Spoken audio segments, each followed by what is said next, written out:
Last night we let the liquor talk. I can't remember everything you said, but we said it all. That's it. That's more than enough, Eli. That's awesome, man. Thank you very much, man. Thank you for having me. It's about time I have you in the studio, man. Like I don't know how long we've been chatting on Strictly DMs, man. Years. Wow, a few years for Yeah, sure. yeah, exactly, right? So a lot of respect on this side of the table for you, man. Like totally what you're I doing and what appreciate you you. built, man. Like you built a proper business, man. So I want to get going on like the beginning of it, how you got started and how you came about to choose this trade, all that kind of stuff, right?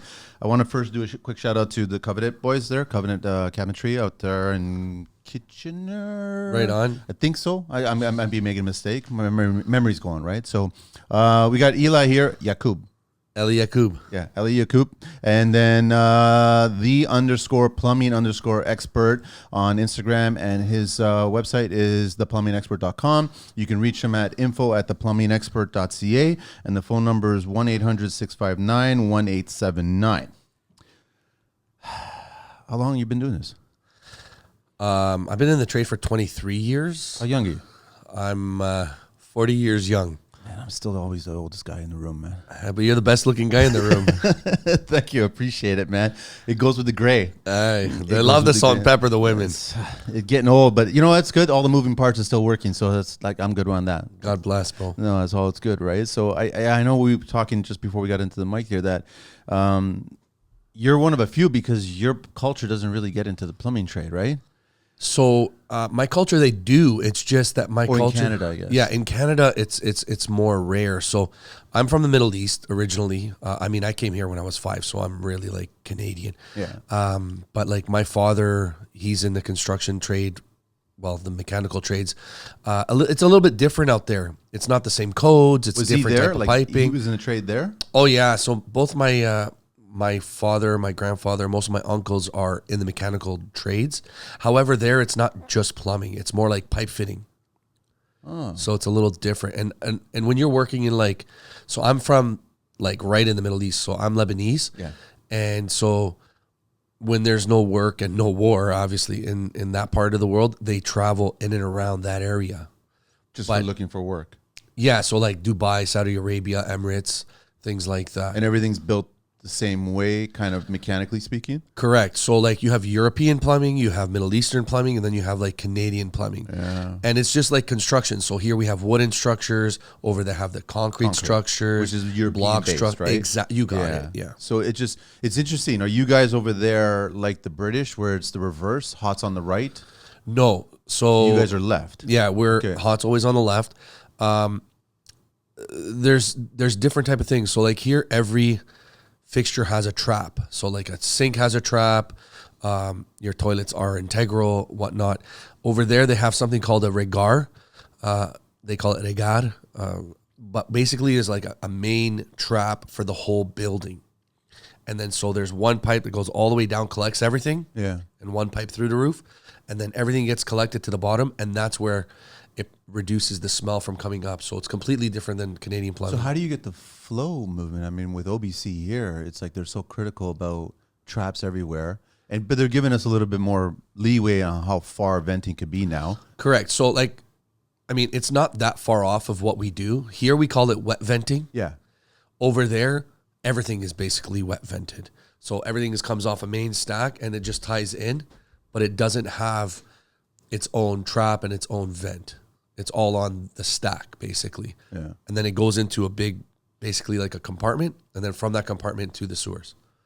So it's interesting. Like, okay, on this show, we're going to talk a lot about plumbing. I want to talk a lot about plumbing, but I also want to talk about what you've been doing, like on the side and trying to build your business and how to grow things. And then obviously, I don't want to shit on the millennials. Like, I don't want it on the younger trades because there's some really good, solid trades out there. I don't think there's anything really wrong with the millennials. I think what is wrong is the government not forcing, but like they say that we want people in the trades. However, we've come into a position where we have these ratios, right? So when I started in the trade 23 years ago, it was 3 to 1. So you had 3 apprentices for every plumber. Then it went to 2 to 1. And now it's 1 to 1. Yeah. But the ratios doesn't mean anything. Because for every 50 people leaving, you only have 7 people coming in. That's the real problem. That's the real problem. So you're down to 14% of new trades coming in. And the millennials they want to learn from journeymen, and the journeymen are leaving by the boatloads. Like we have the baby boomers, they're gone. Yeah. And the ones that are right behind them are leaving just as fast. Would you say that the majority of coming in are just leaving as fast? They're not staying as long. Like, do you see this younger generation having this conversation like yourself 23 years later? I've been in the trade 23 years. Do you see that happening, or do you see them getting out of it probably after a decade? Okay, so I would never leave the trade. Personally, I think you and I were on the same page. Because of the value associated with it. Well, there's a lot of value here. I don't know if it's going to be like this for a long time. I think everyone thinks they're going to sell stuff on Shopify or Amazon or whatever else.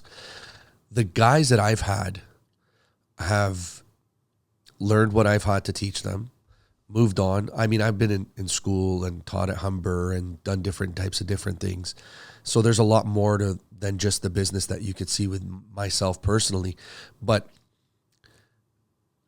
because of the pandemic and everything before the pandemic, people don't want to deal with people. So you don't find that it's coming back right now, or are they still in that groove? The problem is these interest rates and the cost of materials and things like that. So service industry has gotten kind of a bit of a kick. I was on the phone with one of my old employees. I stay in contact with all my guys. We have no bad feelings, everyone. You encourage them to grow, exactly, educate, move on. Correct. Right. So I called one of my guys, and he was in new construction. And in the new construction, all the sales offices are closed for housing. So there's no new construction going on right now because they have a pause on it with all these new interest rates. Because they're concerned that you can't sell these properties when they're completed. Well, they can't close half of the ones they've already sold. So they can't even meet the mandates that are going on right now for you to start construction, because you Correct. have to have a certain amount of units sold, percentage of it sold. Right. Because the thing is, in 19 weeks, that house is completed, which means that a homeowner has to convert into mortgage, and nobody wants that mortgage being converted at 19 weeks. At the current interest rates. I think right now you see more assignments on properties, and I don't talk about this as if I don't have any clue. I mean, I have 11 properties. You've done the research, right? Yeah, I got boots on the ground research. Boots on the ground research. And when I say I have properties and things like that, I don't have that from nothing. I have that from the business, the construction aspect, the plumbing aspect. There's nothing in the world that's going to get you to the place that you can get to outside of the trades, right? Yeah. So when you're coming out of high school and you're 17 years old and you're making $20 to $30 an hour, where are you going to make that? You can't make that anywhere else. So I wanted to be an architect. Without the student debt. Exactly. So I wanted to be an architect, and I couldn't afford it. My father was a plumber, and it was, hey, you going to work or you going to go to school? I worked at Wendy's coming up, making $6.25 an hour. We all got regular, we all started somewhere, right? And then my decision was just common sense. I'm going to go and pay to go to school when I can go and work and get paid. Did you sit down and actually look at it and go, school's going to cost me this much. It's going to be this many years. If I start working as a trade, I'm going to start at this hourly rate, and I'm going to learn this trade. So at the end of the 4 years of schooling with this other career, I'm going to be making this much money. I'm going to know this much. I'm going to say that I'm lucky. And why I'm going to say that is because when I got into the trade, I had already been working. Like, we had neighbors, they had drywall companies. Like, we lived in Malton growing up. So we didn't have like fancy schmancy stuff, but all the neighbors, they were like, it was old school Italian, Portuguese people, and they all had stuff. So they would get the kids on the weekends and, hey, come with us, and hey, grab some cement or grab some drywall or do this or do that. So I was already in that kind of a groove. The good old days where there's no such thing as child labor.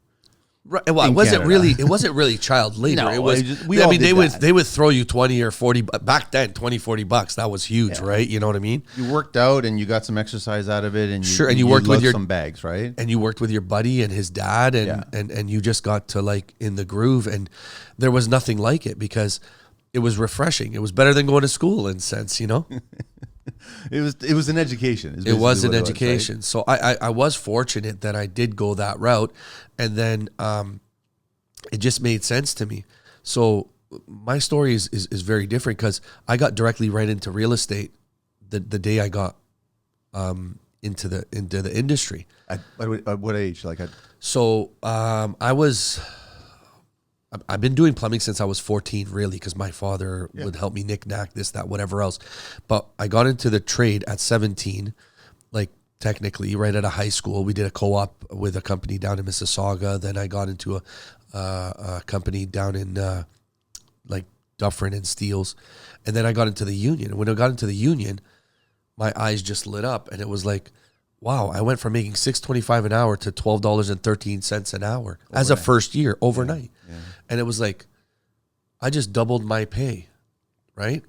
And I was the type where immigrant style, right? So whatever I made, I'd take some and I'd give some to my parents and save some here. Right, exactly. And this is kind of a funny story, but we kind of did something like this for my son, or one of my sons is the older one. And what we did was my parents owed me up at something that was called a Leo account. Okay. And that's at RBC. Okay. And so my parents always had kind of control of my money in a sense, like it was under them. And basically they would give me allowance of my own money. Which is a great move. It is. Yeah. So now what we've done for our kid is opened up something called My Dough. And My Dough is also through RBC. And basically when my kids do things, it's like their allowance and they can save up for their bat. I mean, bats right now, they're like, baseball bats are like $200. Hockey sticks are like $300. It's insane, right? Wow. So it just teaches them the value of money. And that's not a lot of things that you get taught in school, right? You never get it taught. Yeah. And that's a devastating part. Well, we know the reasons behind all that stuff, but it's smart that you as a parent, you're looking at that and you're already instilling that value inside your children, right? Yeah, definitely. They understand it. They totally get it. So then they can start working for something. But they're also seeing dad working hard and building a business. And it's like you started as a one-person shop and then you've expanded. How many employees you got now? Right now I have 5. 5 employees, right? That's right. So it's like, how much work are you taking on? Like, are you completely steady? You never had any lulls? No, you always have lows. Okay. Don't like people think that when you're in business, you're making $1 million and you're rocking and rolling. It's not like that. I mean, we've had times where the crew's working 4 days a week, or, COVID is very unexpected, right? We had a showroom. I had to pivot. I shut down my showroom. I actually just opened up a golf simulator in the showroom, and that's an additional business. When COVID hit, we weren't really allowed to work inside of people's homes unless it was like permitted or an emergency. Yeah. So I lost like 6 guys in a heartbeat. Like it was March 13th of 2020. Yeah. So yeah, like I had 6 trucks sitting. I had 6 guys not able to work, not wanting to work, not allowed to work because they had family that they lived with. There was a lot of pivoting in my business. I'm a plumber, gas fitter, and sprinkler fitter. I have many tickets, right? And I was fortunate because in the union, you were able to learn and get these type of licenses. So I jumped to the HVAC and I got saved, thank God, by being able to do the things that I was licensed to do and hiring the correct guys to do it. So you expanded into that? Yeah. So I opened up a division called the HVAC expert. Okay. But we don't really go by it. It's just kind of the name. And we started doing like ACs, furnaces, maintenance, things of that nature, gas lines, because I'm a gas fitter and stuff. So, and there was business for that at that time. Well, it was more outside. It was the tail end of the winter. And I had friends that were already in the business and they kind of just said, why don't you do this? I mean, you're already licensed. My only issue was the name was the plumbing expert, so most people didn't know. But when I created the business, I named it Mechanical Services because we worked on boilers. We worked on all of that stuff. Yeah. And see, the funny thing is, in this province, they call everything a compulsory trade, right? So compulsory trade is sprinklers, well technicians, plumbing. And when you learn plumbing, all these other things that are compulsory trades, you actually learn under the plumbing scope of work in school. Mm-hmm. So when you do your chapter 7, which is our code, you learn pumps. Well, you got well pumps. That's part of it. You got sprinkler heads. It's the same water going into the sprinklers. If you start at plumbing, you're learning everything that's associated with mechanical. You learn a lot of it. Now, there's not saying that there isn't more, But you have the fundamentals, you have the base. If you're mechanically inclined, you're mechanically inclined. Yep. If you're not mechanically inclined, then you can work on a computer or do something else, no problem. Yeah. There's no right and wrong.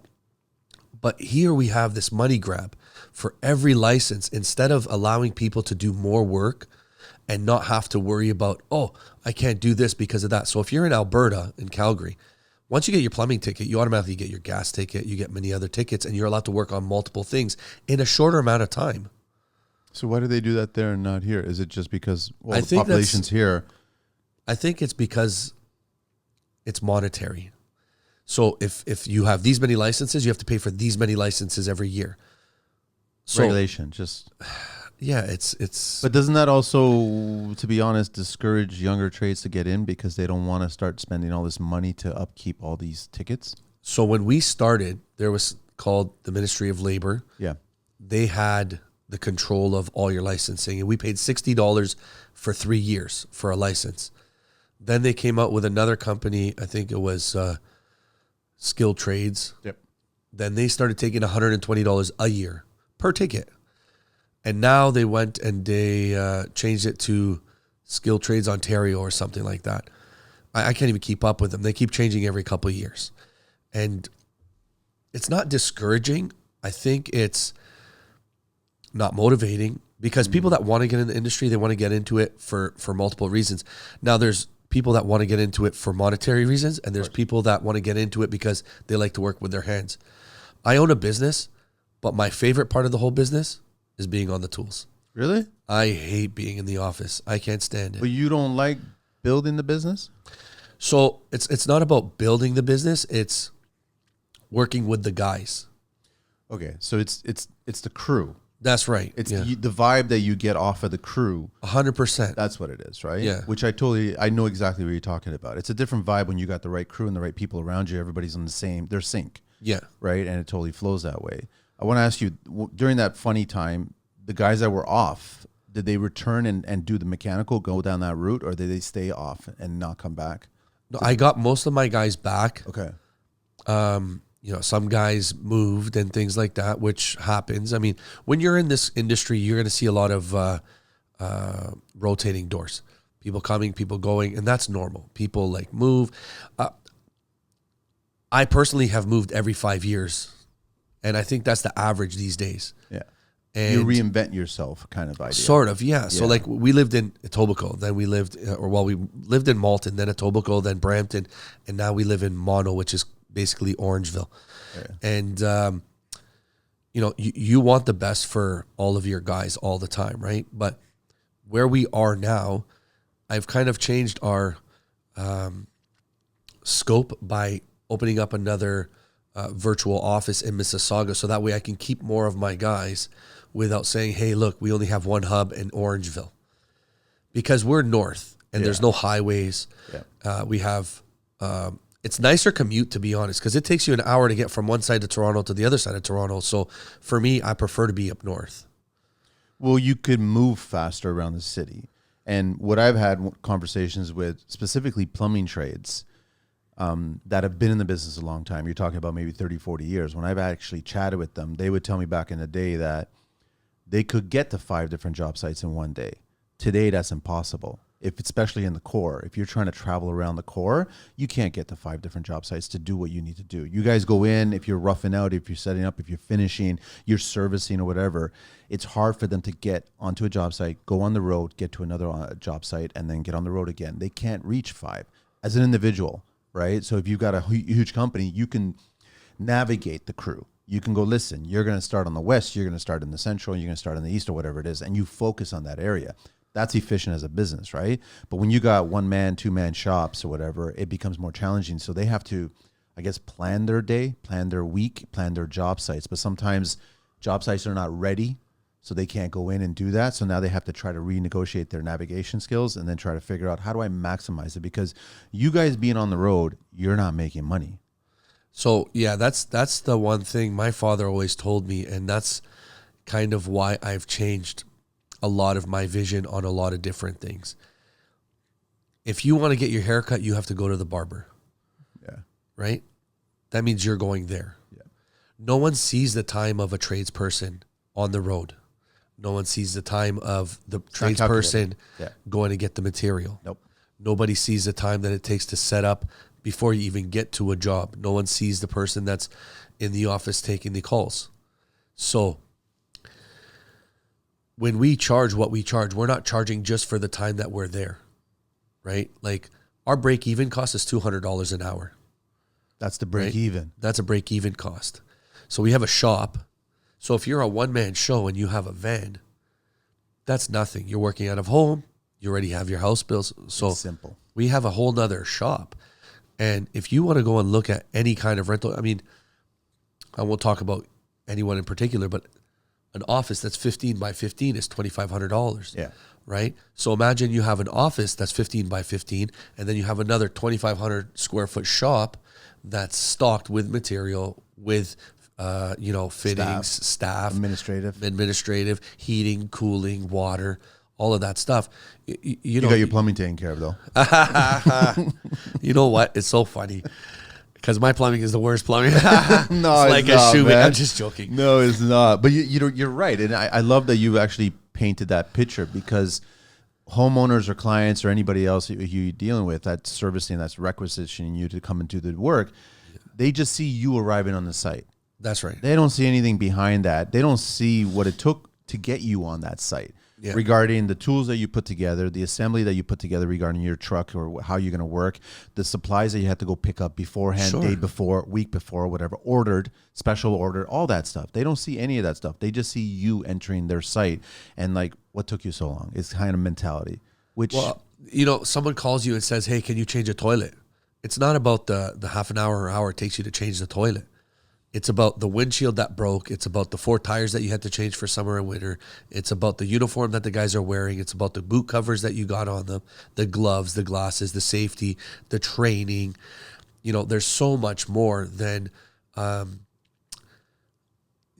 anyone sees. Not even employees understand what the owners have to deal with. They don't see it, huh? Well, how can they see it? They can't see it until they experience it. You might do a job for $20,000, and if you can take $2,000 out of that $20,000, you'd be lucky, right?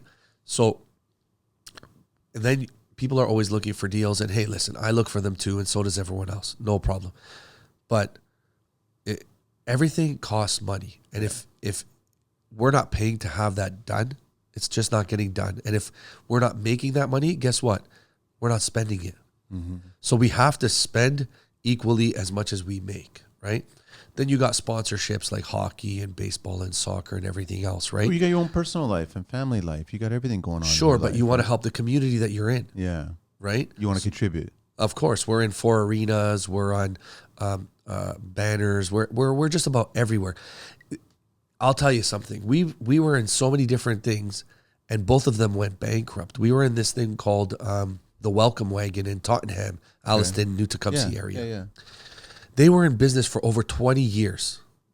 What am I talking? Probably even 40 years.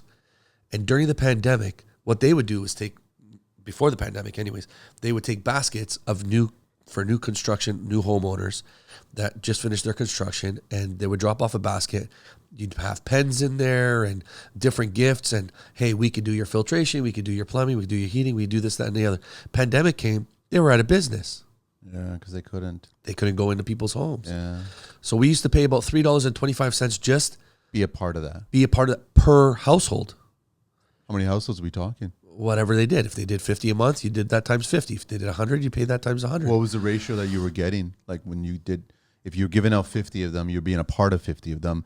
How many would contact you as a result of that? So we started it's funny because we started navigating all those numbers in and around the COVID time. So it wasn't true. But I'd say maybe 10%, but it's not the point because people aren't calling plumbers as soon as they get their number. They're going to call them when they need them. Service. Same with electricians, same with whoever else, right? The biggest one, 3 weeks ago, we created an ad for multiple businesses that we own. So my wife has a laser hair removal company called Flawless Studio. I own obviously the Plumbing Expert and the Virtual Green, which is the golf. And we had a back page cover, and we paid for In that print? cover. Yeah, in print. And it's called the Orangeville Banner, which is Metroland. I think it's the Sun or the Star, one of those. Anyways, it's Metroland Media. And we had the proof, and we did it for an entire year. It was $26,000 for the back page. Okay. What was the circulation like once a week? Once a week, yeah. Okay. So it's like $500 a week, basically. Okay, it's not crazy, yeah. It wasn't crazy, but I did it, and I got it for that price because I did it for an entire year. You committed to it. Correct. Otherwise, it would have cost a lot more. It'd be like $1,000 a month, Yeah. or circulation. Okay. So anyway, long story short, I approved the newest ad. I posted it actually on my social media, and 2 days later, I got a message saying, we no longer, we're going bankrupt, and we no longer doing the prints. You paid in full? No. Okay. No. Not like that. All right. But different avenues are starting to shut down, and things are changing from what we're used to. The landscape's different now. Completely. The messaging is different. Absolutely. Which is a great point that you're bringing up, because even though you're an established business, an established brand, and you've got a good sized company, you still have to market yourself. Listen, I learned something a long time ago, and people don't get it. We are all owners of a media company, a marketing company that specializes in whatever we do. Yeah. So I selling own ourselves. the plumbing expert marketing company, and what we do is part of that marketing company. Because if you don't know me, then You won't hire me. you're not calling me. Yeah. Our two biggest costs are pretty basic, is advertising and then labor. Material is expensive, but it's covered, right? But so we're Google guaranteed. I don't know if you know what that is. Yeah, I know. Okay, so we got that green check mark. We get phone calls all the time, whether you're busy, you're slow, this, that, and the next. What people don't understand is that phone call just costs over $50 For one potential lead. for a potential lead. So Not even a direct, I know. that's correct. So you could get 10 phone calls and only get one customer. So your customer acquisition costs, and that's why I say it's over $200 an hour to break For even. your break even. Right? So yeah, we have a lot of guys, but we have to spend a lot of money to get a lot of work for these guys. I was going to say low at $200. It just seems like that there's probably more overhead that you probably not even factoring in. As you as a business owner, you're probably, and we do this all the time. Tradespeople of do course. this all the time. Yeah. You don't factor in extra hours that you put into thought process and efficiency and So changing. that doesn't include my time. Yeah, that's what I mean. So my time is probably, I'd say you're closer to 3. I'm probably closer to 3, but you're not going to charge someone $300 to charge. You got to be change a realistic with the toilet. landscape that's out there. Correct. Right? So what we do is we provide value to customers. Rules, compliance, regulations. These are super critical things. We use tools that require high safety standards. We have to meet compliance and regulations at all times, not just for governmental issues. But actually, if we don't, we're risking our own employees. Every tool requires a different kind of training and understanding of how to operate it safely. Every rule needs to be fully understood, who's qualified to do certain jobs and who's not. All these are important things we managers must take care of to keep safety high at all times. Now, getting it done is way harder than talking about it. But luckily, there's a platform I found that can help out with everything I just mentioned. A great software called Connecteam, which has training and quizzes that you can build in any way you'd like to make sure your employees always know how to handle certain tools. You can see who's done a certain course of quiz, who didn't complete it and can't work with a certain tool until they do. You also have the ability for an update if there's a new regulation you need everybody to be aware of ASAP. And also an easy overview screen to see who saw it. Plus, their schedule allows you to add limitations for certain jobs, so if one of your employees is not qualified to do a certain job, the system will automatically notify you about it. The platform offers a lot more, such as easy access to playbooks or hazard reports. Just check them out for yourself. Connecteam has a free plan and a 14-day free trial. Try them today by checking out the link in the show notes. If we come to your home for something, we're looking at the entire home for you. So you call me for a leak for a toilet or a sink or a faucet or whatever. When we come, we have a service charge. At least that covers some of our overhead. But at the same time, when we come there, we're not like the doctor. Oh, you came in and you have a cough. Let me look at that. But you can't talk to me about anything else. You got to go, come back and swipe your card. Yeah, exactly. Right. We're already here. We're going to provide you value.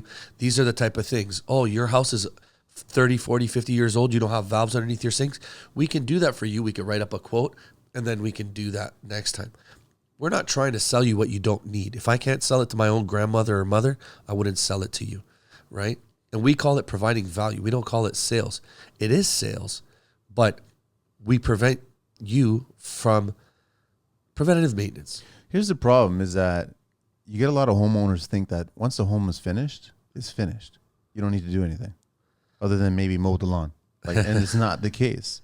Like, everything needs yearly maintenance. Of course. If not even twice, sometimes 3 times, you got to look at it. Like, I mean, Sure. just talking about mechanically alone, like I don't even know of a homeowner that cleans out their HRV filter. You know what I mean? I don't even know if homeowners know what an HRV is. HRV is. They think it's a Honda. Right? So it's just like that's what I mean is that homeowners need to understand that we're not trying to upsell you. We're trying to educate you to prevent a bigger problem. Every year we have checklists, fall checklist, spring checklist, and those are the 2 most important ones. I don't know how many times, tail end of March, April, we get calls for hose bibs. It's hand over fist. People don't turn off their hose bibs inside. They don't drain them. Their hose bibs blow up. August is our biggest raining month of the year. Mm-hmm. All from like March, April until August, we tell people, listen, give us a call or at least do these checks on your own. And if you don't, call us and we'll have a look. And then people having backups because their sump pumps aren't working. It's like a fire alarm. If you don't check your fire alarm, you're never going to know if it works or not. And there's bells and whistles attached to the whole sump pump, and people understand that you can do this. And there's also apps that could be associated with it, so you can get these warnings, all kinds of stuff like that. Absolutely. I guess my question to you is that I am a huge fan of the hose bib. What is it, Accor? Oh yeah, those are cool. Yeah, they started on boats. Why are they just ridiculously expensive? It's like, okay, Because trade price is under 200. You know, retail price for a homeowner is closer to 300, some crap like that. They're a smart invention. They're great. They look clean.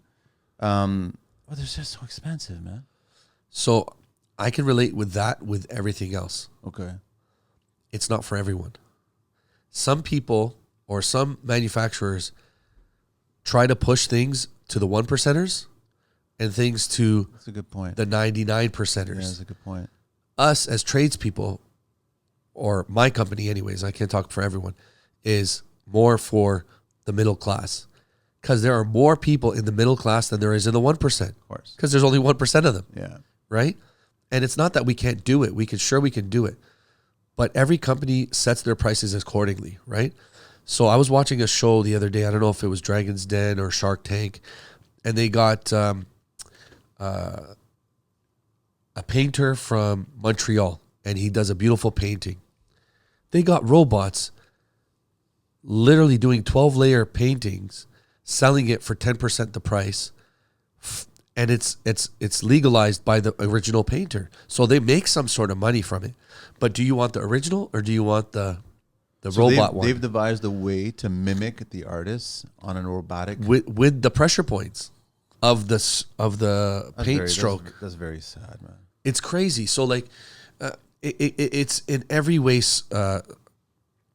I blame it all on social media. Social media is great. And just as good as it is, it's bad. It's a double edge, yeah. It's a double-edged sword. For instance, you can go and get a diamond ring, a real diamond, from natural earth for 20 grand. Now you're getting these lab-created rings for like 3-4 grand. They look the same, and they'll tell you they're the same, but the value doesn't hold. Right? It's not the same. So are they doing that to your point about focusing on the middle class? I think so, because the middle class has started to not be able to reach, let's say, this. Yeah, to here. that point. You know what I mean? So if you can't reach all the way down there, we're going to give you something that you can reach. Well, it was really funny. I think I started paying attention 10, 15 years ago, how I started looking at luxury automakers bringing down their luxury cars to more acceptable levels. That's so they right. started introducing 1 series or A series or B series. You got the California from Ferrari. Exactly, right? So all of a sudden, they started getting people going, you're just at the cusp of this brand, but why not just come to us, which is like maybe another 10% more, and we'll get you into a luxury brand. And then you're selling that whole idea, which is smart on their part and bad on the general pop part, right? Because they start buying into that. it's difficult for people to get ahead in big cities. So in my business, I want to say like all my guys like family. Okay. It's still old school. I don't have a number for my guys. I don't have 50 guys, 60 guys. And they all want more or less similar things. When I started in the trades, I was able to buy a condo for $250,000 in and around the Etobicoke area. Like 25 years ago. Right. Around there, yeah. Right. Which so was, now, that was basically it, yeah. Now you can't buy anything for under $1 million. $1 million. So that's 3 times. But has it, salaries gone up 3 times? No. Can we increase the salaries by 3 times? No. Not close, right? So what I have done is I moved a lot of my investments out of Ontario. And I've jumped into the Alberta, Calgary, that part, those provinces. Did you just look at the data and just realize that you can't compete in this market, but there's another market not too far away that I can totally compete in? It's still Canada. Yes. We're Canadian citizens. We're Canadian people. What people don't understand is you don't need to own your own home. What people don't understand is you don't need to own it next door.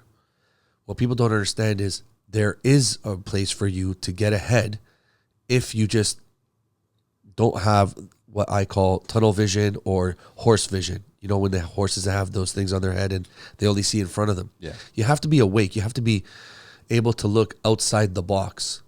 And unfortunately, there's no one teaching the younger guys about that. I've had, my guys work with companies like cooperators, bring them in, tell them, hey, this is how you can invest into your retirement, like an RRSP. We provide benefits to our guys. We don't do retirement. Yeah. Right. We're not a union. We're not that big. We couldn't afford it even if we wanted to. But we give them enough information so that they can make their own decisions. They do their own homework. The problem is there's no sacrifice. And I'm not blaming millennials for the sacrifice, but I lived with my parents until the day that I bought my first property, and I was ready, willing, and able to afford and move out on my own. A lot of people researched on that first condo. You have to do that. It's there's no winning without a little bit of sacrifice. There's always sacrifice. So here's the question to you. We know the home prices, especially in Canada, us being at the top of the market, globally speaking. How does somebody who doesn't have the same labor, you know, their wage is at that same bracket, how does someone get into the game? They first don't look at Ontario. They start paying attention to other parts of the country. The country's vast, and there's other... Absolutely. And we're talking about urban. We're not talking about you going into the woods. You're not going into the territories or anything like that. Right. You're still going into cities, but you're just not going into the biggest city in Canada. And everyone always talks location. No one is saying no. But when you're looking at ROI, which is return on investment, you're not going to get that in Toronto anymore. Because when your property is $1 million, you're what it used to be a mortgage of $5,000 on $1 million, you're not going to get that in rent. No. So really, you're not getting that. You'll get it in equity, but you're not going to get it as cash flow, right? So if you want cash flow, when you're only making $20, $30, $40, $50 an hour, which is not a lot these days, right? It's good, but it's not a lot because the average household, you got a lot of overhead. Like, because the average household, I think, is around $70,000, $75,000 a year household. But if you're a tradesperson, you're making that on your own. Yeah. So if you have one tradesperson and a regular person working together, like my wife and myself, or then on paper, technically, number-wise, you're higher than... You're a suitable candidate to potentially buy a property. Correct. Right? Now, if you go into Alberta and you're buying a similar property for $500,000 and your mortgage is only $2,500 a month, you may be able to cash flow, right? So, and that's only if you're in Calgary. If you go to Nova Scotia, New Brunswick, different parts of Canada, you can get things for under $500,000 easy. Yeah. Right? It just depends. I'm huge on new construction because with new construction, you're not paying your entire down payment today. No, you got a waiting period. You got a waiting period. And most waiting periods now are a minimum 1 to 2 to 3 years. So you can build it. So you're 5% down now on, okay, let's just make it 500,000. What is that? 25,000. Yeah. If you could save that initial $25,000 to give that 5%, you're making the money on that 5% over the next 3 years, not on the total. Does that make sense? It totally makes sense. So you're not buying in Ontario, but guess what? If you want to bring that money back, you sure can. You know what they should do is, and it's like, we've talked about this on the phone before, right? So we had a conversation about it, but it totally made sense when you were bringing it up. I really wish that anybody who's considering buying a property in Toronto, in Ontario, whatever, take that same dollar and break it down in other parts of the country. Absolutely. And figure out what that same dollar is going to get you in these different parts. And then, listen, we've got a digital age here. You can go online. You can literally Google Maps and look at what you want to buy and what's available there, who's there. And we know that the infrastructure is all being built up. So that's right. It's just because you don't have the hub of Toronto here, which sometimes as you get older, as you probably know, it's nicer not to be at that hub and be a little bit further away from that hub. I wouldn't want to raise my kids right downtown. No. That's why we picked Orangeville. Brampton was good for a long period of time. Then a lot of crime started happening. It got overpopulated. We moved up towards Orangeville area, and I'd keep moving further and further north. Like you can't snowmobile in Toronto. You can't use an ATV in Toronto. You can, but you'll be arrested, right? Well, there you go, right? So it's a whole nother world. Like we're huge into sports. Like I spend like 4 or 5 days a week with my kids on different sites and different things. It really depends on what type of life you want to live. If it was up to my wife, she'd live right in the heart of the city. She likes the hustle and bustle. City, okay. She's a Montreal girl. You know, she leave the window open and hear the sirens and this and the honks and whatever else. Yeah. And she loves it. And I love her for it. And I think opposites attract, you know, and it's fantastic. And I enjoy it. I love her to death, by the way. She's actually, in a month from now, I'm going to have another baby on the way. Oh, congrats, man. Thanks. Fifth? This is my third kid. The third, okay. Third kid, and it's a girl. So I have 2 boys, and now I have a girl. So that's it's awesome, kind of cool. So she's listening, right? Yeah, she's probably going to be listening to this for sure. No, but you're being smart about it because, like, when we were talking, it's just everybody's just so fixated on this market. And what I don't like is that I get the sense that realtors and mortgage experts, so to speak, they push this pre-con idea in this core. And that's why we're seeing so many cranes in Toronto, and they're just selling these boxes, 600 square foot boxes for $1 million, plus the maintenance fees that are attached to that. And sure, you won't get it in 3-4 years, but you still have to cover these possibly on $1 million purchase. So they're covering $100,000 or so. There's another part to this whole new construction in Toronto you got to understand. When you close your property in Toronto, if you're on the 5th floor and there's 35 floors, the property is yours, but it's not in your name.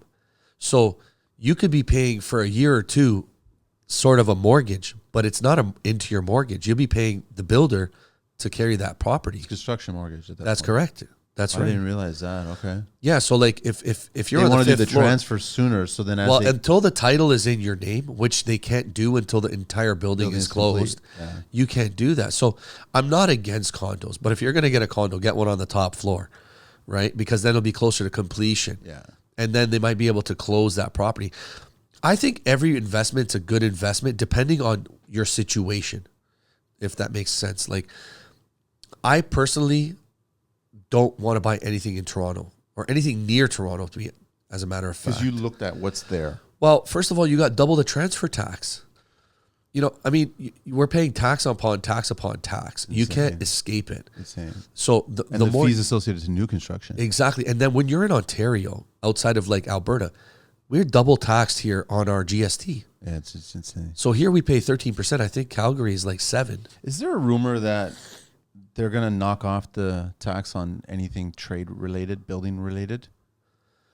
I read something recently. I mean, there's so many rumors going around. I don't believe any rumors. Like they're until saying, I like see just to kind of get the building infrastructure going again, because obviously we saw it slow down, and it has slowed down. I don't give a crap what anybody says. They want to incentivize anybody to start continuing to do work. So if you lop off that 13% here in Ontario, then you might get more people interested in starting. A few years ago, they made you pay. You didn't have to pay tax to the real estate agent that sold or bought your property. It wasn't a thing. Yeah. You didn't have to pay taxes on certain baby items, this, that, and everything else. So the money is all the same in Canada. It's just a bag of money, and that's the way that they want to distribute it, right? So we can distribute it to Ukraine, Syria, all these different parts of the world. What we have to do is distribute it back to the taxpayers. That's what we have to do. And with a liberal government, and I voted liberal 8 years ago, I'll never do it again, is understand where our money is going. Well, the thing about tax, and I don't know how many people realize this, is that your tax dollars is designed to go to certain things. Road, infrastructure, schooling, medicine, all that. It's designed for that. But it's not. It's not. That's the problem. It's not. So when we came out, so tax came out, I think the Second World War. And it came out so that way. I think it was a little bit earlier than that, but it was supposed to be a temporary thing. It's supposed to be a temporary thing and whatever else. So we have people that we're looking up to that are misguiding the population. What we need to do is have more responsibility for those people that are in power. And unfortunately, we don't, right? I've had people on the show that talk about how our government recently, well, not recently, but our government has gotten rid of the option for our citizens to complain about our government officials. We're not allowed to submit a formal complaint against somebody who's doing something wrong, which is not so really we're right. no longer what you call democratic country. No, that's not like anybody. You can go to the optometrist and change your vision all you want. That's not what's happening right now. No, so I mean, the biggest straw that broke the camel's back is this whole censoring of social media. Of course.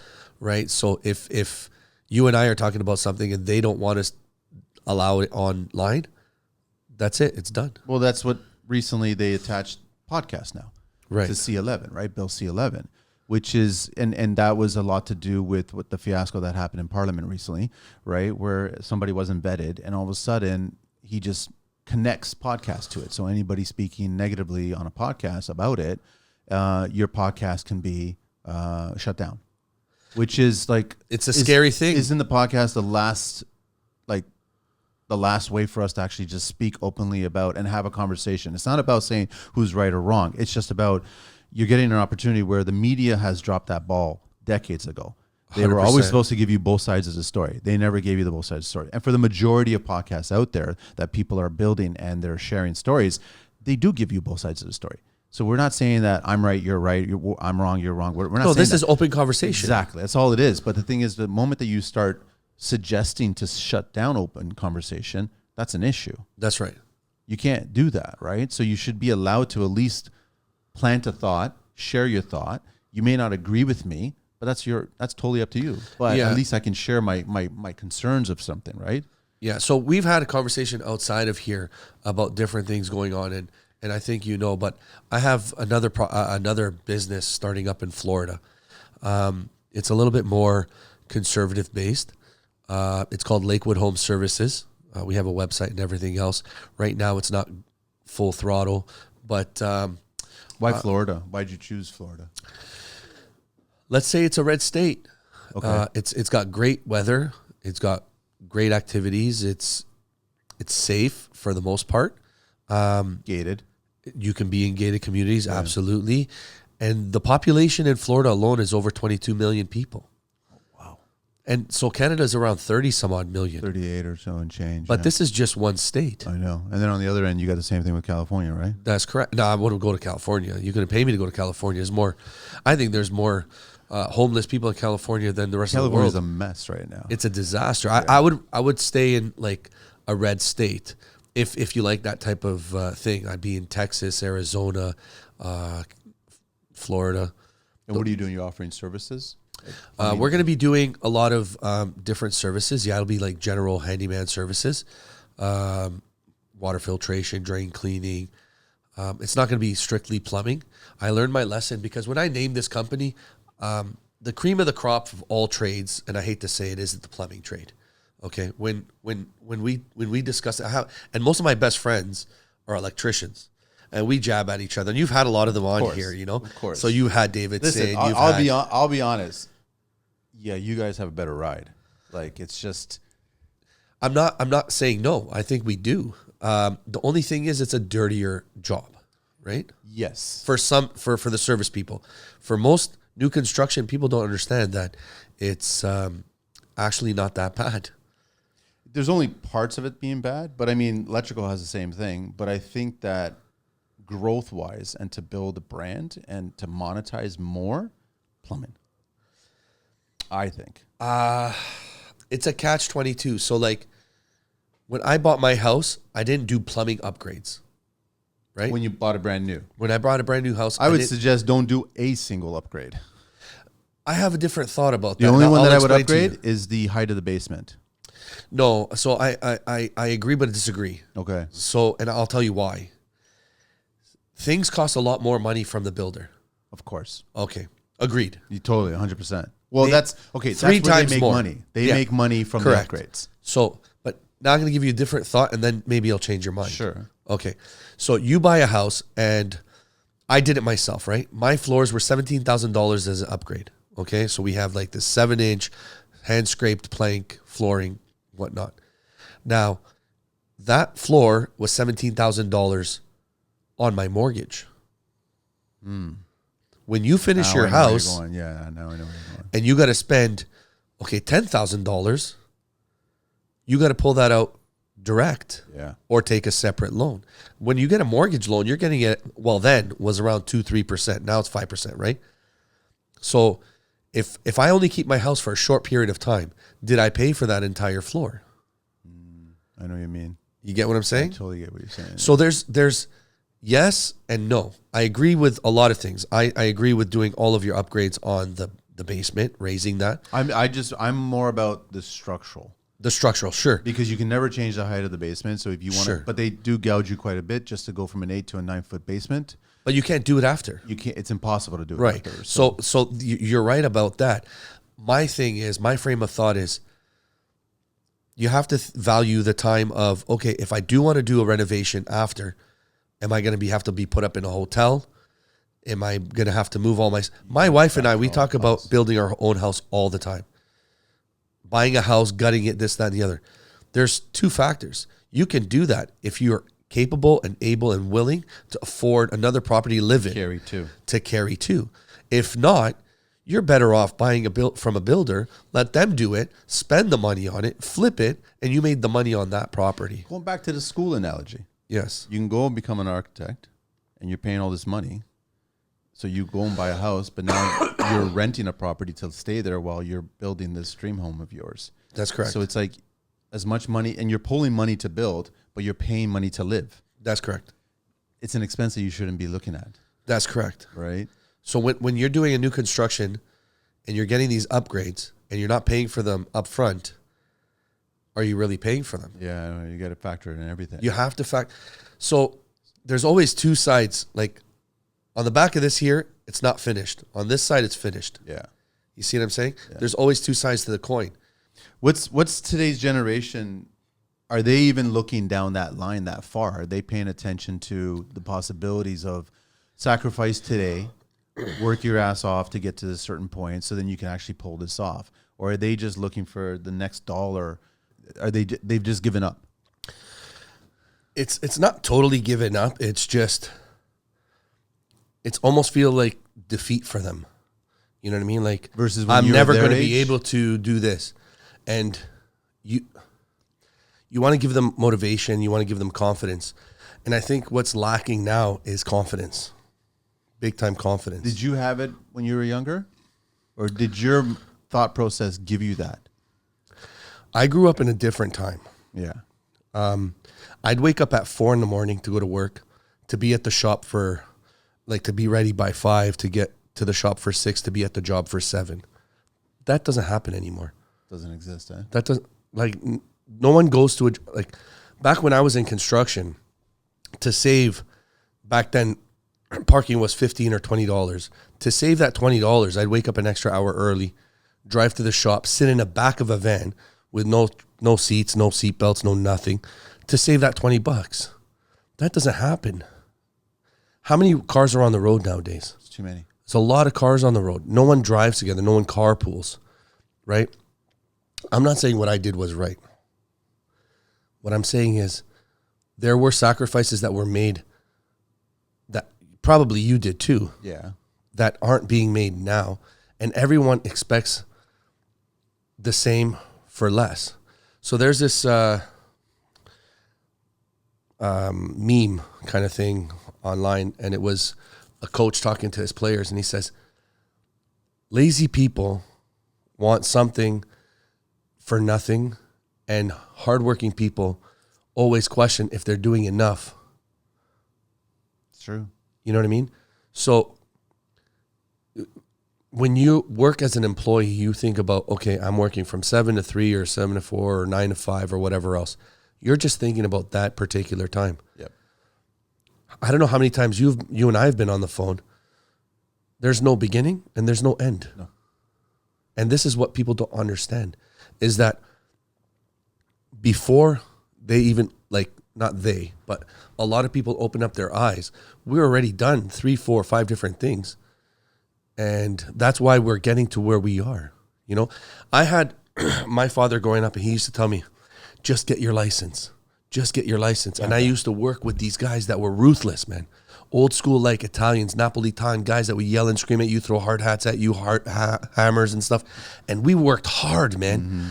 It wasn't like, oh, I need 2 guys to carry a pipe. It was 1 guy carrying 2 pipes. I'm serious. No, I know. That's the way it was. Yeah. And now, not all the time, but a lot of the time, you kind of have to hold someone's hand and walk them through everything, right? Like, you want to give everyone a little bit of experience, and they can't get that experience if you're always doing it for them. Like my kid the other day, he came home and he had this thing to do for school, and my wife was helping him. And I said to her, you're not just helping him, you're almost doing it for him, right? Yeah. You can't do that. He's got to make his mistakes. The teacher's going to know he didn't just do it by himself. Yeah. And the same thing goes for our employees, right? They have to make mistakes. They're not perfect. And as an owner, it's tough. But if they don't make these mistakes, or you don't teach them before they make their mistakes, then how are they going to learn? A few years back, I was inviting more and more students to kind of come on my job sites to kind of, I wanted to get them. I had a connection with George Brown, and all of a sudden I was talking to the higher ups, and then I was like, listen, more than welcome. Come Absolutely. on. I totally want the kids to be around. It's a safe environment. We're not throwing hard hats, right? Like, I was beyond all that stuff, right? I knew of it and everything like that, but I wanted them to experience real job sites today because it's different than the classroom, right? Absolutely. And I started noticing that a large portion of those kids were more interested in the conversations that I was having with clients and suppliers than the actual work. So I started looking around going, why are they not showing interest in the actual work? Because the thing is, I didn't start at this point where I was having a conversation with a client and a supplier. I didn't start at the top. I started at the bottom. And you kind of built what you built to get to that top. But now they just want to be on your shoulder there, looking at how to be the business owner instead of be a part of the business. Correct. You need time to grow. You need time to learn. Since 1991, Mississauga Hardware Centers, MHCI, or Saga Tools as the cool kids call it, has been a trusted name in the construction supply industry. Serving the Greater Toronto Area as a family-founded, owned, and operated company, they take pride in their reputation as one of the most respected construction supply providers in the GTA. At MHCI, they stand out for their commitment to fast and efficient service.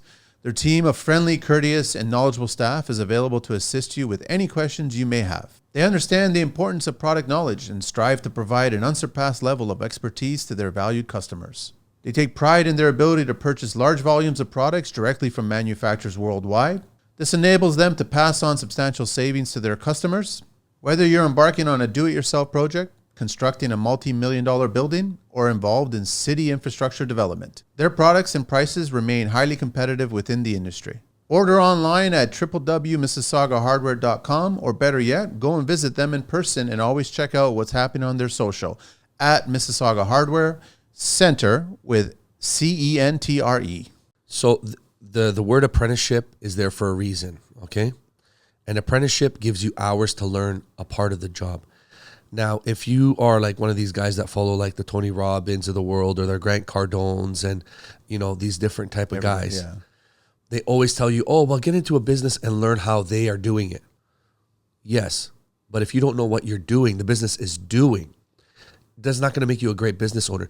It's the funniest thing because, so I taught the trade, but I didn't teach the trade because I'm a teacher. I taught the trade because I was a plumber. So I taught the drafting, I taught the techniques, I taught the shop, I taught all of that. And I did that when I was 29. This is going back 10 years, right? Not that we're the best or that we didn't do anything wrong. I've done more wrong things than I've done good things. Okay, that's fine. But what I'm trying to say is everybody wants now. Everybody wants everything now. They don't understand that, it took you, wearing 3 layers of clothes and 3 pairs of gloves and sweating your sack off to get to the point of in all seasons. In all seasons, Cold or 40, extreme hot. 40 stories high, wind blowing through your hair. Yes. I remember we used to find a piece of plywood on the job sites and put up these things called jack posts so we could do our piping. And then we would put a lamp inside our box of fittings to heat up the couplings so that way they would fit on to the pipe because they weren't malleable. They would just get so stiff, the rubber. Yeah. And that's the type of work that we used to do. And everyone got all excited. Oh, yeah, I want to do this work. I says, you haven't seen the work that we've done. And going back to it, I don't know how I did it because I couldn't do it today. Here's a question for you. You've got a lot of business on the go, but you've built these businesses. You've got to these points where you started looking at opportunity and go, I'm going to do this. But you nurtured it to get to this point. If you would have did what the generation of today wants to do today or what they're doing today, if you would have did that back then, you'd fail. You wouldn't have all these businesses, right? You'd fail. You'd totally fail and the confidence would just be torn and you wouldn't try again.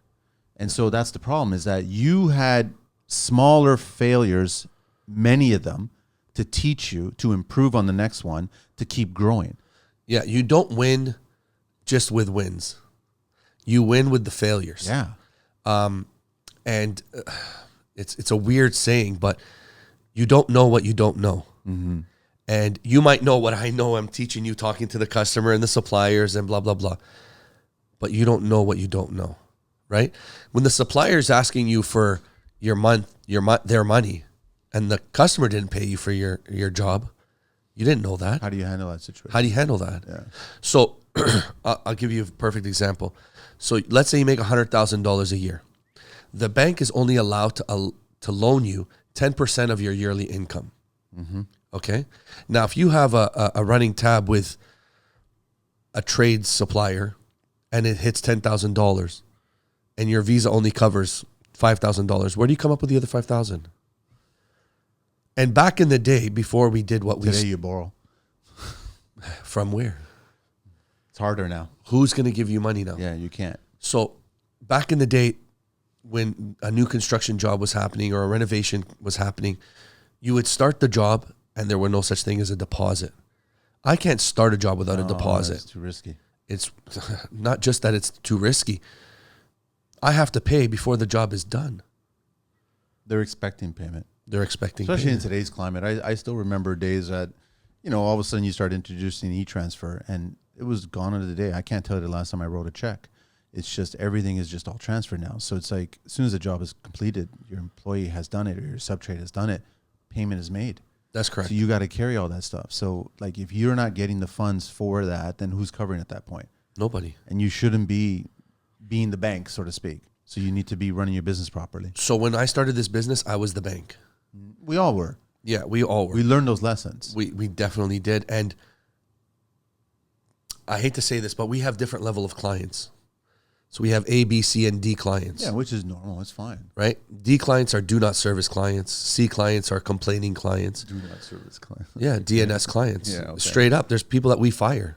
We don't want your business because they're trying to heckle you. Like, we already know what our costs are, right? And we're the middle price. We know that. They're comparing you what? To like to just a handyman or somebody off of Kijiji or I don't know what, right? Like our insurance, we cover $10 million in insurance. Yeah, you have to because of the structures you're going in there. That's correct. So if we're doing a high-rise building and you don't have $10 million in insurance, you're going bankrupt if something, God forbid, happens. Yeah. I mean, I've been lucky enough to not have anything happen, but you still have to have that. And this is a thing that people don't understand. And when you're in business and you're talking to the customer and you're talking to the supplier, and these kids or these people are watching you, they don't know that overhead part.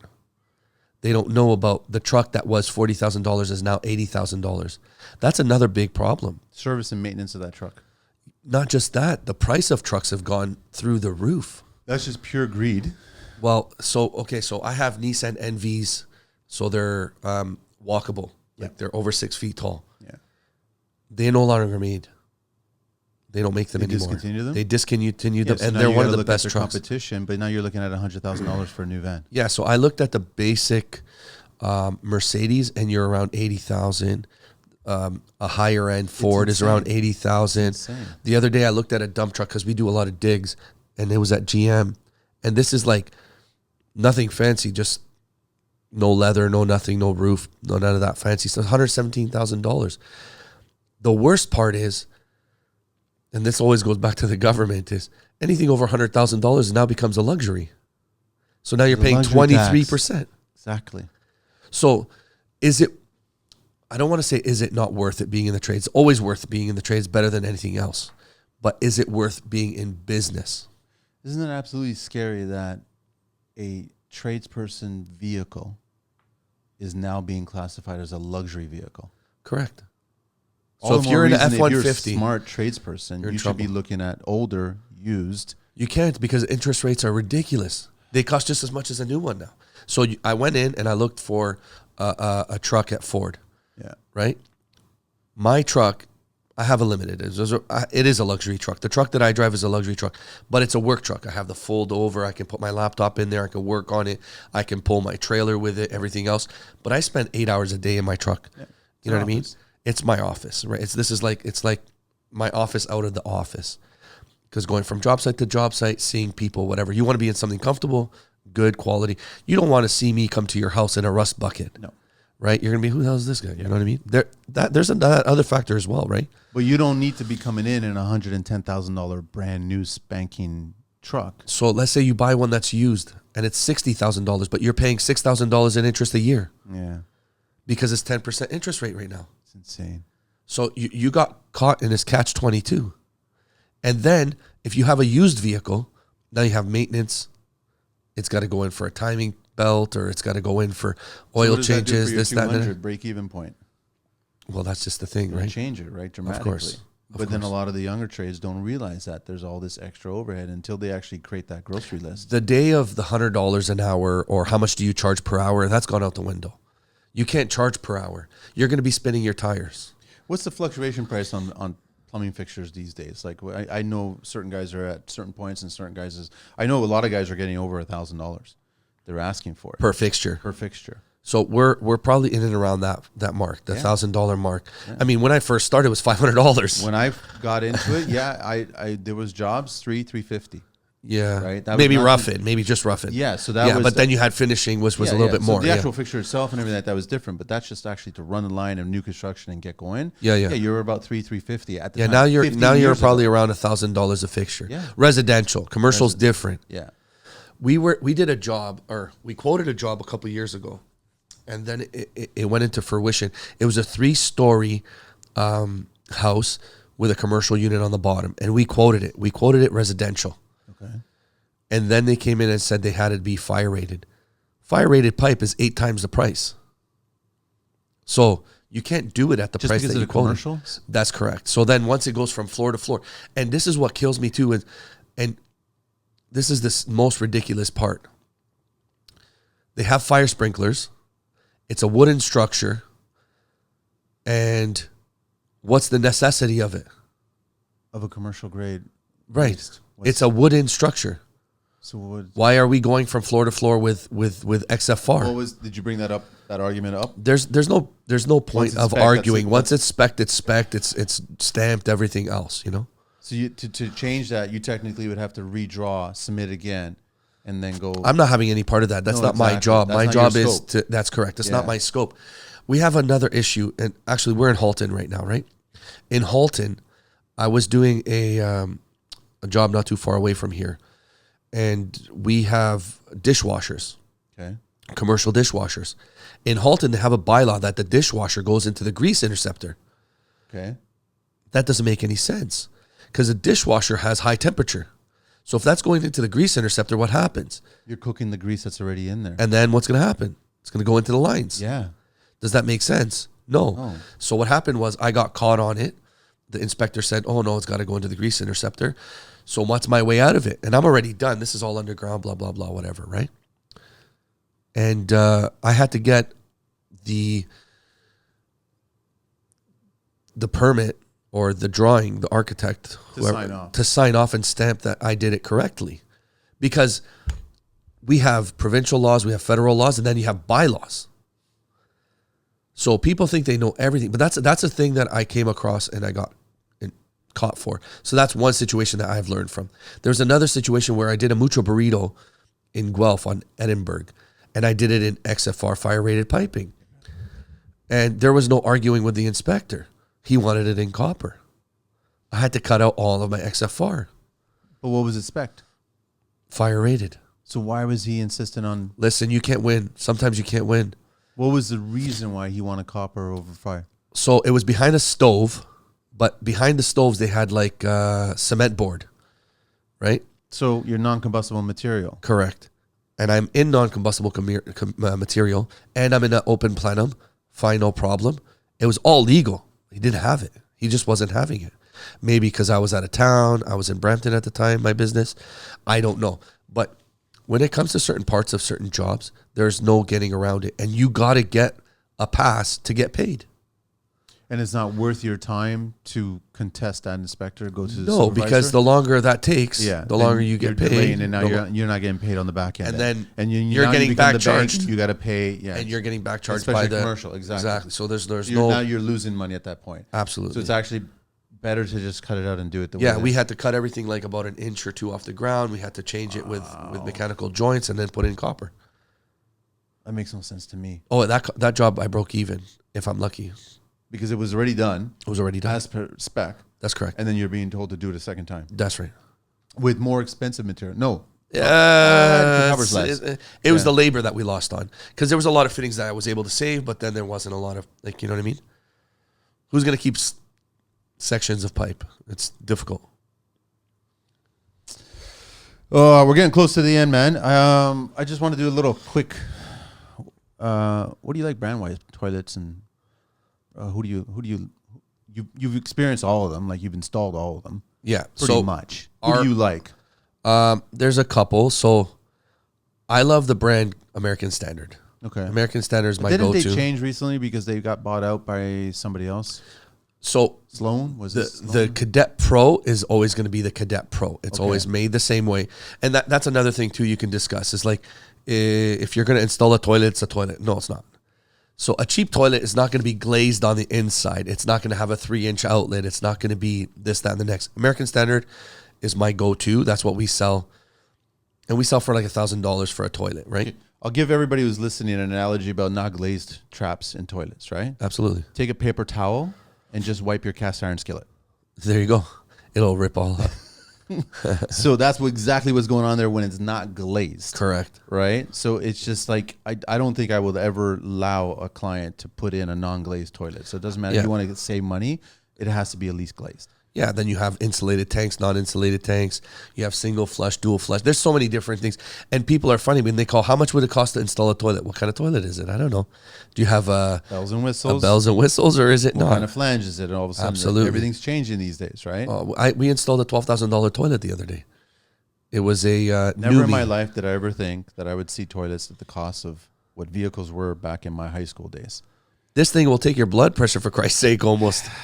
I just don't get it how they can justify it. But then again, you know what? Goes to your point about the 1%. Yeah. Right? So they're looking at it like there's a market for it. Absolutely. People want it. I don't, like the moment I sell a heated seat to a client, they love it. And then they want all of them heated, right? Then the next step is bidet features. Yeah. Right? And then they start, and now you got all these bells and whistles being attached to this stuff, which is great for you, but they're very expensive items, right? Extremely. And then it's the same thing that happens in the shower.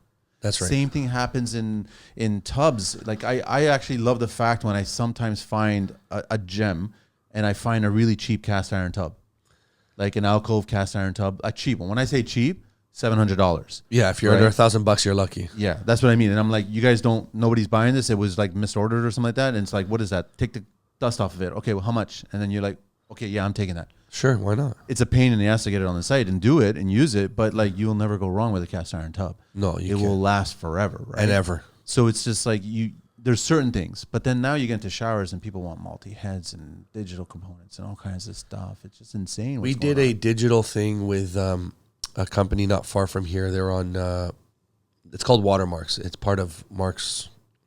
Yeah, Marks. Well, there's Watermarks in Burlington, isn't it? And there's this one was in Etobicoke. Yeah, Etobicoke one, yeah. And Marks Supply, whatever it is. That's exactly it. So, and we did this whole thing, and I haven't installed one because it's like we said, it's for the 1%ers, right?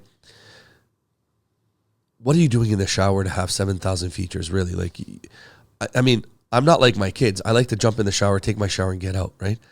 But when you have 17 jets and then 3 different... You're not going to spend 3 hours in your washroom, right? The one feature I do like is if you have a steam shower. Yeah. That's a nice feature. Or if you have a rain head and a handheld. Yeah. Fantastic. When you have all these jets, is what people don't understand is you have to have the pressure to have these jets in. We've installed jets. Or if it's tankless, a reserve tank. Exactly. So you can have these features, but now you have to put a pump in the basement. You know? No, there's a lot and then you start adding to it. But then they were sold by the salespeople to buy this. So then they're like, it's a little expensive, but let's buy it. But they don't realize what the back end on the roof, the plumbing, all that's associated with. Oh, yeah. So like you're talking $1,000 a fixture, that's another $1,000 because that's not a regular fixture no more. Yeah. You know, and you have to do those in copper. You can't just do those in PEX. Yeah. Right? Steam lines have to be in copper. And plus, the way you actually, now you've got, if you're tiling, it has to be fully waterproofed. There you go. Like not just a certain area on the bottom, the whole thing right to the ceiling. Well, what is that, Schluter or whatnot? Yeah. And ceilings have to be on an angle or even curved. That's right. Because you can't have a flat ceiling on a steam shower, right? Because nobody understands that you can be in a steam shower enjoying it, and all of a sudden that droplet, the temperature of that droplet and hitting your skin. It's hot. It's hot. It's hot. So you need that water to cascade down an angle, ceiling or curved ceiling, right? So there's so many it's like things. you've done this before. Yeah, I've done the schooling of it. It's just insane, right? Plus, you also got to figure out where do you put the generator. That's right. You have to have an accessible compartment. Relatively close to it, right? So, and then also serviceable.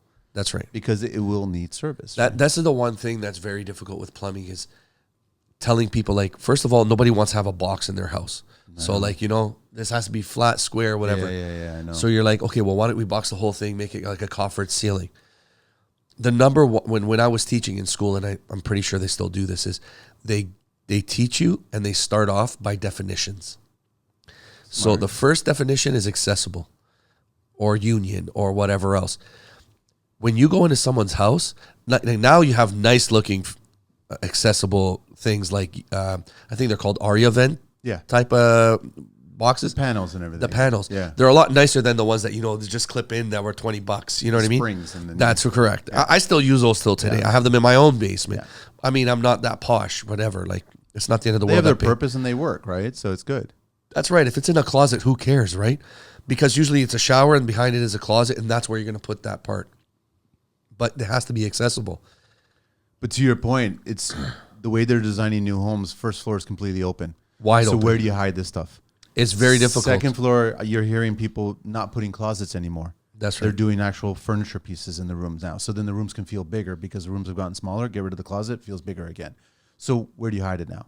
You keep on trying to figure out where do you hide it. And then you try to explain to the client, can we fatten this wall up? Can I do a double wall here so I can hide? Yeah, can I make it 6 inches instead of 4 inches? I need to run all my HVAC through here. I got to run my stacks through here. I got to run generator. I got to put something there, right? You need to give me some space. So it's like, it's funny how the salesperson selling the unit that's luxury to the client is not selling the whole, because if you go on anybody's website and you click on specs, instructions, or installation specs, all that information that you're just about to tell them as a trade is there. That's right. But they don't look at that. They just look at the pretty stuff. That's right. And they look at the potential of how beautiful this is going to be. Yeah. But you're missing the boat on designers and architects and engineers and everybody else sharing that information. That's right. Leaving it on our doorstep as a tradesperson. So my basement, on your point of hiding things, all basements have stacks. Okay. Yes. So the stack comes up, and usually it comes up probably about a foot off the wall. And it's a pain in the ass and they look ugly, right? Because then you have a square box coming out. So what I did in my own basement was I brought all my walls flush. So I lost 4 or 5 inches, but now I don't have any boxes. You know what I did? What's that? I broke the concrete. I moved them. Well, you could do that. Right? Yeah. It was a pain in the ass. I was literally moving stacks 12 inches. Yeah. Because sometimes you go into some of this new construction, you see a stack. It's almost like in the middle of the room. You're like, okay, this is one end of the hammock. Where's the other end going to go? I don't understand why it's so far away from the wall. I get why they're trying to get away from the footing and everything like that. Yeah. But there's still a way that you can actually run it and get it tighter. So nowadays, you're not supposed to put a 90 going straight up on a stack. So now it's 245s. Yes. So what you could do is you could kind of put it, because the concrete is actually above the footing. The footing is usually about 6 inches below the concrete. Yes. So if you pin it on a 45, that comes with experience, right? It's not going to be your apprentice plumber doing that. But if you have a good quality plumber and they're going to do something like that for you, they're going to put 245s and they're going to keep it as tight as they can to the wall. However, you got to keep it about an inch or two away for the vapor barrier. No, just for installation purposes. That's right. And you still do that. But when I'm talking about most of these stacks are easily a foot away from the actual foundation. But you got to remember, like the guys that are doing that stuff, they're not even plumbers. No, they're not paying They're attention. concrete and drain guys. They're drain guys, right? Yeah, and that's another thing too. So we're talking about all these licenses. They don't have one. Ha. Yeah, they don't have one. There you go. So and if anything, think about it. That's probably one of the most important parts of the system. I had to go into a brand new house in my own subdivision, and I ran my we were talking about cameras earlier, remember? That's interesting. And we had to put a camera down, and we found that the main drain by the builder, no names mentioned because it happens, was backfall. But was it a plumber that did it? Absolutely not. Was it plumbers that used to do it? Yeah. See, the thing is, we've turned into prima donnas. Mm-hmm. We've given up a lot of the different type of work as a tradesperson. There's a lot of work that we used to do that we no longer do. You have a guy now that doesn't need a plumbing license to change water meters. So a guy comes in and he's just doing water meters. Or a guy that comes in and just does hot water tanks. Or a guy that comes in and just does maintenance on something. There's a lot of gray areas about a lot of different things, and it's all a money grab. So it's strictly monetary. It's all monetary. It drives me bonkers because we have the people that, like, I hire 1 or 2 co-op students a year, and we go through the whole process and everything else. Usually the first semester guys are tough to keep because they go into second semester, they forget what they learned in 6 months or whatever it was, 4 months, and then they won't come back in the summer. The second semester guys, they kind of come through the summer with you if they're in the mood. But if they're not in the mood, then it's different. But there's another leap that we have to talk to the government to make it 3-to-1 or 2-to-1 versus the opposite way around. Otherwise, we're never going to catch up. What's their reasoning why they don't go back to the old system or even increase the amount of people? Because I'm sure a guy like you could even handle more than 3. So it was never that way. It was opposite. It was 3 plumbers for every apprentice. But that's when we had the manpower. You don't now. We have 14% regenerating. So we're never going to be where we used to be. So back to your point about, you know what it is that you've got trades that have looked at opportunities where they can come in and just hook up the meter, just hook up the tank, just hook up this.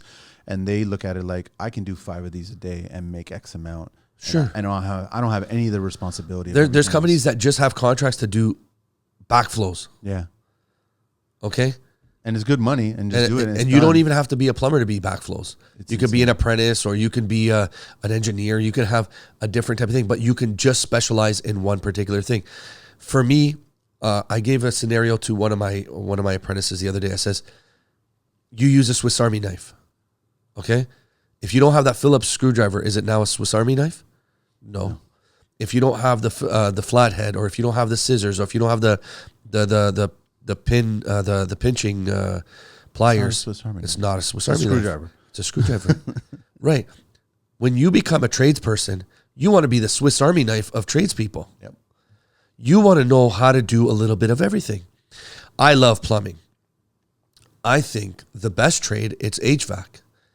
The gas side. Why? Because you learn a little bit of plumbing, You learn a little bit of electrical. Touching the top. You're touching a little bit of everything. Yeah, you are. Right? You got electrical boards inside the furnaces. You learn a wide variety of things. Kill switches for ACs. You're Absolutely. running gas, sheet metal, plumbing, drains, that. and supplies. Correct. Valves. And so that's how I get away with hiring young guys. Without them being a plumber, I get them to do their gas. So they understand the potential here. That's right. So you give them something, because everybody wants to be a licensed person. And I appreciate that. But the government doesn't allow it to happen with the ratios. So we have to give them an inlet, right? So you can work with my plumber if you do the gas for him. You're still going to learn, but as a compulsory trade, you're not supposed to be touching it. It's not fair, man. But it's unfair to the young generation. Yeah, and they keep pushing this whole, we want people to be in the trades, but you're not allowing them because you're losing 43-1 or 43-7. So you're losing a crazy amount of percentages. All right, we gotta wrap it up. I got to do the 12 questions with you. Everybody, Let's do it. At _plumbing_expert, and his website is www.theplumbingexpert.com. Email is info@theplumbingexpert.ca. Number is 1-800-659-1879. What everyday sound brings you joy? Oh, my alarm clock, man. You want to get up 4? No. Not these days? No, I'm lucky because my why was always my children, right? That's my why. Everyone has a why. They do what they do. And I usually get up between, my alarm clock is set up at 7, but I usually wake up at 6:30. You're up before it. Yeah, I always wake up. It's like an internal time clock. And the reason I'm do that is because I drop my kids off at school. So I give that extra 15, 20 minutes with them. What is your favorite beverage? Coca-Cola. What is your least favorite tool?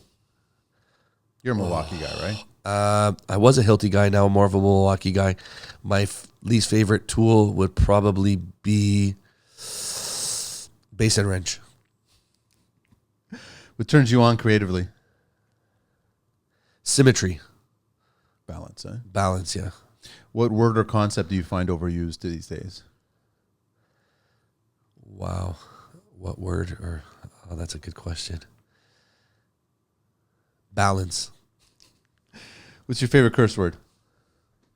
Could be anyone. Fuck. What's your favorite vehicle in the world? My F-150.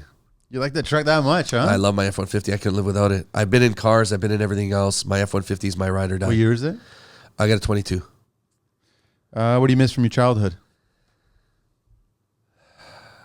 Freedom. We had it. We had it.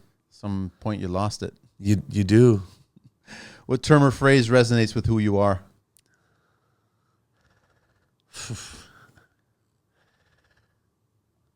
This is it gets me a little bit emotional because I heard this from someone once upon a time, and it says, "You're your mother's son." Yeah. If you could master a skill outside of your own expertise, what would it be? A trade skill? No, it could be anything. Languages. Any particular ones? Probably Spanish, French. Yeah, I love languages. I love to travel.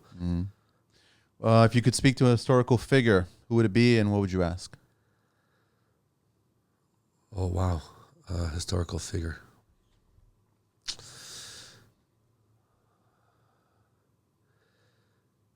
Muhammad Ali. That's a good one. Yeah. Any particular question? Just what made him? What kept him so strong? Last question: if heaven exists, what would you like to hear God say when you arrive at those pearly gates? Welcome in. That's all I need to hear, man.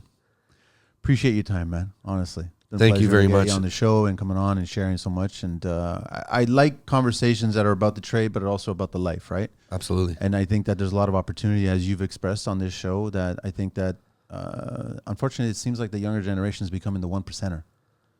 The 1% of the younger generation are actually paying attention to the options that are on the table here, which is unfortunate because there's so many opportunities. I agree. Right?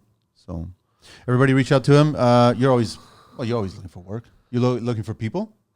We're looking for a licensed plumbers right now because we need to hire there's so many young people that are reaching out to us, and which is great, but you need the ratios, and that's what we're looking for now. So if I have 2 seconds, is basically everyone that works for us, they get a business visa, a work truck. You take care of them. Benefits. Yeah, we do very, very much so take care of our guys. Absolutely. And we're looking for foreman type of plumber. Okay. So a few years experience. And someone that wants to be a leader, and money is not a problem. You guys will talk about it. So at _plumbing_expert, and then his website is www.theplumbingexpert.com. Info at theplumbingexpert.ca, 1-800-659-1879. Thanks so much, Elie. I appreciate you. Thank you very much. Thank you, man. We're out of here, Angelina.